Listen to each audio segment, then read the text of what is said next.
Speedybee Mario.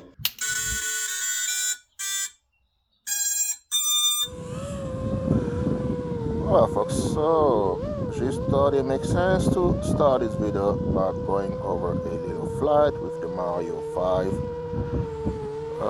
Getting a pretty good day today, be very beautiful. Now, most of my batteries, I don't need a new set of battery patches because my battery I've pretty much all of them lost the punches.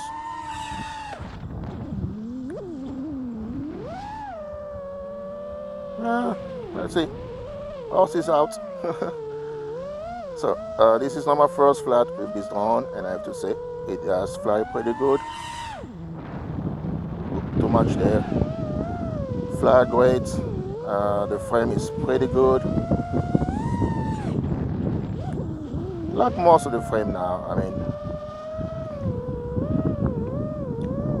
I haven't really have any issue with my build. It's not like in 2018 when I first started building, you had some frame that was just pretty bad. But the thing is, all the software got so good. Betafly is pretty good. Case Ultra is very good. VTX is very good. So the software got pretty good.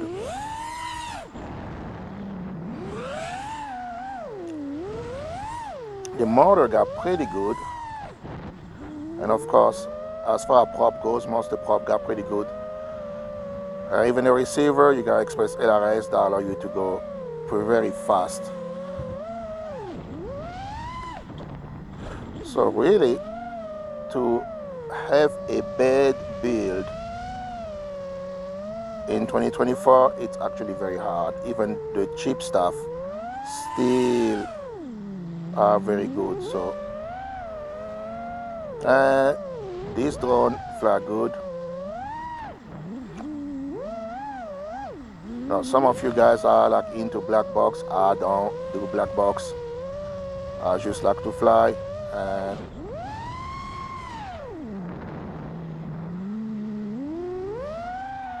so far, as you may see on the screen, this guy is flying pretty good. I am running actually Betafly 4.5 RC candidate, I think release candidate 2. This thing is completely stock Betaflies. I got stock PIDs, stock filter. I did change the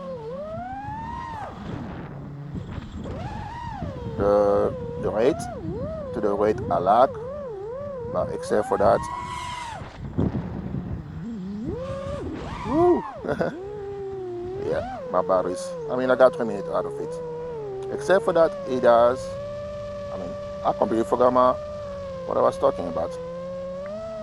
Yeah, running Betafly 4.5, the pre-release candidate. This little guy flying great with that.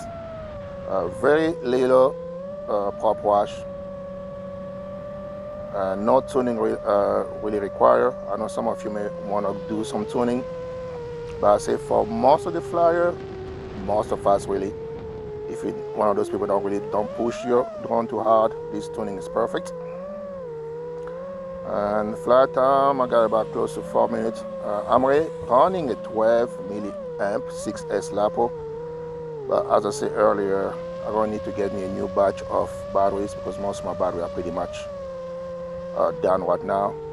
Oh my god, so for those of you that are kind of weight conscious, the build, the way I've flown it, weighs 790 grams. Battery is out and the GoPro is out. So let's talk about the build itself. And what I'm gonna do, I'm gonna start by talking about the different component I use for this build. Later on in the video, I'm gonna go a little more about the frame, kind of give you my opinion of this frame. And of course, if you don't know, this is the Mario 5. It is one of the latest frame released by Speedybee. As far as component goes, the prop I'm using with this build are the Gemfan Hurricane, and those are 51499. Now, I'm not a big stickler when it comes to props, and I think every one of my 5-inch, most of my drone have different props on them. I mean, With my flying scale, I can't really tell a big difference between all the different props. I know some of you guys kind of pick one prop and you stick to it. I usually just fly with different props. Maybe if I stick to one prop, I may actually improve my flying scale. But those props perform pretty well. To be 499, I'll say they have a lot of torque in them. And as far as the motor goes, I'm using the Supernovas. Now, those motors, I've already showcased them on my channel. Actually, those are not new motors. I actually took those motor out of my other 5-inch that I use for the video about the Supernovas. And the reason I swapped those motor is just because, and in my opinion, the gold on the motor goes pretty well with the yellow TPU that come with the frame. But overall, a very good motor, a little bit on the expensive side of everything. I think they go for like 29 bucks. No, and you don't have to get those motor. If you want, you can get cheaper motors. Let's see, for example, this is the frame I use for the Supernova video. And right now I have the flash hobby motor on them, and really, as far as I can tell, there is really not that much difference in performance between the flash hobby and the Supernova. The only difference I can tell between expensive motor and cheap motor is that your cheap motor are more likely to break in the case of a crash, while the more expensive motor may last a little longer. But bottom line, when it comes down to motor, eventually you're gonna break them. Depending on how hard you fly, depending on how hard you crash, it doesn't matter. Cheap motor, expensive motor, you're gonna end up destroying them. There is no bulletproof motor. But those are the motor I'm using, and they are, I think they are 1980 kVs. I did not lower the kV in beta flight, so I'm using the whole 1980 kV. So I would say fly great. I mean, you got plenty of torque on these motors. And as far as the stack goes, I'm using a Mamba stack.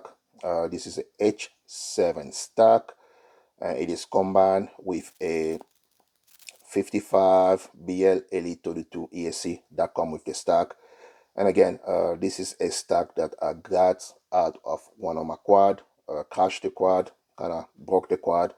I didn't feel like rebuilding it, so I just gave the quad a early pension, I would say. And of course, for VTX, I got the Freestyle V2 VTX in combination with the Hurricane Macro V2. And you may have caught off on a theme on this build. This is also a VTX that I got from another one of my drone. I swapped that drone for the HDZero VTX to one of my old Vista. So pretty much everything you seeing on this build are stuff that are pretty much recycled from other drone. The only thing that's new on this build is just the frame. And I would say for the weight of the build, I've flown it with the GoPro 8. I don't really fly with GoPro. And I got 4 minutes out of my old batteries. The batteries, as I said earlier, pretty much in the end of life cycle. So I would say flight time were actually pretty good. Then again, I'm not a very hardcore freestyle flyer. Some of you guys, I know you go pretty hard, so you may get maybe 3 minutes. Now, let's talk about this frame. The Mario 5 is the latest from Speedybee, but if you follow my channel, if you don't know, there is actually a Mario 8, and I've posted multiple videos about the Mario 8. The Mario 8 is primarily a long-range drone. It is an 8-inch drone, and in my opinion, it's one of the best long-range drone in the market. If you're really into long-range, I would say give a look at the Mario 8. It fly great. And this is actually just a Mario 8 miniaturized, and the front of the drone is pretty much the same. The back is very similar than the Mario 8. So what Speedybee done, they just took the Mario 8 and made it into a 5-inch.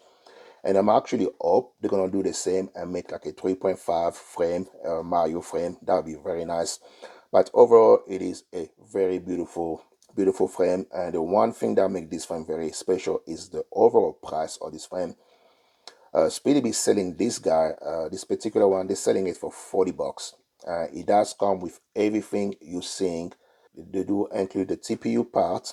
They do include the XT60, a little UFL to SMA pigtail. Now it does come in two versions, and as you may see, this is the X version, which is really better suited for freestyle. There is also a dead cat version, and so far if you look on YouTube, most of the video about this frame have the dead cat version, and that is pretty much because that's what Speedybee sent to some other reviewer. Now Speedybee didn't send me this one. I bought this one myself. They're also selling a cheaper version of this frame, if you can believe it. They got a version that even cheaper than $40. The cheaper version go for $35 pretty much. Now the cheaper version does not come with any of the TPUs, so it is much lighter than this one. This one, the frame with all the TPU, when I weighted mine, it was about 165 grams. Now the 35 version does not have TPU, but if you have a 3D printer, Speedybee have made all the file for the TPU for this drone available on the website. In the package, it does come with this little QR code, and if you scan it on your phone, it does give you a manual to the frame and how to put it together. The manual could be a little better. I mean, it's not the easiest manual to go over, but I'm gonna give you a quick tip on how this frame go together. It's really not that hard. In the frame, you got 3 set of screws. You got M316, you got M312, and you got M36. Now the M36 pretty much go on with the top plate. That's where most of your M36 gonna go. As far as the M316, those gonna go for your 4 main standoff. Let me flip it on. So your M316 gonna go 1, 2, 3, and 4. That's where your M316 gonna go. And your M12 gonna go in the middle here. You got these two here. Those are M12. And also most of them gonna go to put your head together. You got one M12 here, one M12 here, and one M12 here. And you also got some M12 for this little standoff here. Those standoff, I forgot the size of the standoff. You got a longer standoff that go with the frame or the body of the frame, and you got a shorter standoff that will go on this bumper, and that will also go on the GoPro mounts. So that's where your shorter standoff gonna go. And that is pretty much it as far as it's going building this frame. It is very simple to build, and I think with those little tips I give you, that should make the whole process a little easier. And actually, you do have this little screw here that is also a M36 screw. Now, another tip I'm gonna give you is when putting this frame together, there is some carbon spacer. I don't know if you're gonna be able to see that. Between the bottom plate and the middle plate, there's a little spacer that go in there. Don't forget to put it on, because the first time I put this frame together, I completely forgot to put a spacer, so I end up with 2 extra pieces, carbon pieces in my hand. Space-wise, you have plenty of space for all your electronic, and Speedybee actually, they were pretty creative and to where they use the space on this frame. You can see in the bottom, I do have my low ESR, and that's one thing, like every time I build frame, I always have an issue with where to put my low ESR. Now there is a little gap in there between the bottom and the middle plate, and there's a little opening to where you can put your low ESR. So you're kind of limited on the size of the low ESR capacitor you can use. The one I'm using is a 35 volt and 470 microfarad. Can actually also use a 35 volt capacitor, 550 microfarad, but that's going to be a pretty tight fit. And also for your receiver, if you're someone that build drone, you know that's always a pain in the butt where to put your receiver. And Speedybee has thought about it because you got a little space in the back between the bottom and the middle plate where your receiver gonna go. But even if you decide not to use like the spots for the low ESR capacitor, maybe you got a 50 volt or 1000 microfarad capacitor, you still have some space in the front between the camera and the rest of the stack where your low ESR can sit. That should be enough for a big low ESI capacitor. And in the back, I do have my VTX, my Freestyle V2. You do have spot for 20 by 20 or 25 by 25. So you technically should be able to put either a V-Star or DJI O3 AirUnit. And I actually think this frame was primarily designed for the O3. You can use a WorkSnake system if you want to. The only thing that will not fit in the back gonna be the V1 Freestyle, because those are actually pretty big. But those really don't fit in too many frames anyway. And I do like the way they give you a TPU to where you can have your XC60 in the back.